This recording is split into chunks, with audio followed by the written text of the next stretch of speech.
ঘটনাটি যেভাবে লেখা আছে আমি ঠিক সেভাবে বলার চেষ্টা করছি।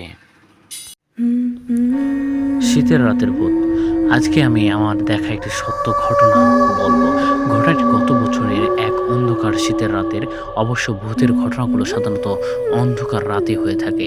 যাই হোক, সেই রাতের দুদিন আগে আমি গিয়েছিলাম দাদু বাড়িতে। আগেই বলে রাখা ভালো, আমার দাদু বাড়ি গাজীপুরের কাপাসিয়ায়। যারা সেখানে গিয়েছেন তারা জানেন সেখানটায় অনেক জঙ্গল, চারিদিকে গজারি বন আর বাঁশের ঝাড়। আমাদের গ্রামের বাইরে মানুষ গেলে রীতিমতো ভয় পান। তার উপর সেখানে নেই ইলেকট্রিক, ফলে গ্রামটি দিনের বেলা যত সুন্দর লাগে, রাতের বেলা হয়ে ওঠে ততই ভয়ঙ্কর আর ভুতুড়ে। তো সেখানে গেলে আমি আর আমার এক চাচাতো ভাই সারাদিন একসাথে ঘুরে বেড়াই। আর আমাদের সাথে হয় ওর সাইকেল এবং একটি চার্জার লাইট, যা অনেকটা দূরের বাজার থেকে চার্জ করে আনতে হয়। সেদিন আমরা দুপুরের দিকে বের হয়েছি। গন্তব্য প্রায় 4 কিলোমিটার দূরে একটি কনসার্ট শেষ হতে অনেক রাত হয়ে গিয়েছিল। আমরা দুই ভাই বাড়ি ফিরছি। তাড়াতাড়ি পৌঁছার জন্য একটা শর্টকাট রাস্তা ধরলাম এবং ও সাইকেল চালাচ্ছে আর আমি পিছনে বসে লাইট ধরে আছি। কিছুক্ষণ পর হঠাৎ লাইটের বাল্বটা ফিউজ হয়ে গেল। আকাশের চাঁদ ছিল না, তাই মুহূর্তের মধ্যেই চারিদিকে অন্ধকার হয়ে গেল। যে রাস্তা দিয়ে যাচ্ছিলাম সেখানটা দিয়ে মানুষ সাধারণত রাতের বেলা চলাচল করতো না, কারণ আর একটু সামনেই রয়েছে একটা বাঁশঝাড়। সেই বাঁশঝাড়ের ভেতরে রাস্তার পাশে রয়েছে একটা কবর। সেই কবর আর বাঁশঝাড় নিয়ে গ্রামে নানা ভৌতিক কাহিনী প্রচলিত। চারিদিকে ঘুটঘুটে অন্ধকার আর তার উপর নির্জন রাস্তা।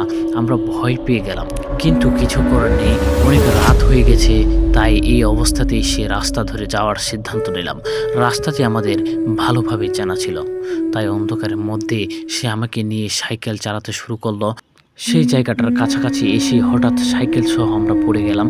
সাথে সাথে সামনের কবরের দিক থেকে ভয়ানক খচখচ শব্দ হতে লাগলো। আমরা ভয়ে সাইকেল ফেলে উল্টো দিকে দৌড় দিই। আমরা যতই দৌড়াতে থাকলাম ততই সেই শব্দটি আরও বাড়তে থাকলো। আমরা কিছুক্ষণ পর গিয়ে দাঁড়িয়ে থাকলাম এবং সেখানে যা দেখলাম তা দেখে চোখকে কখনোই বিশ্বাস করা যায় না। আমরা দেখলাম কবর থেকে একটা সাদা অবয়ব বের হয়ে আসলো।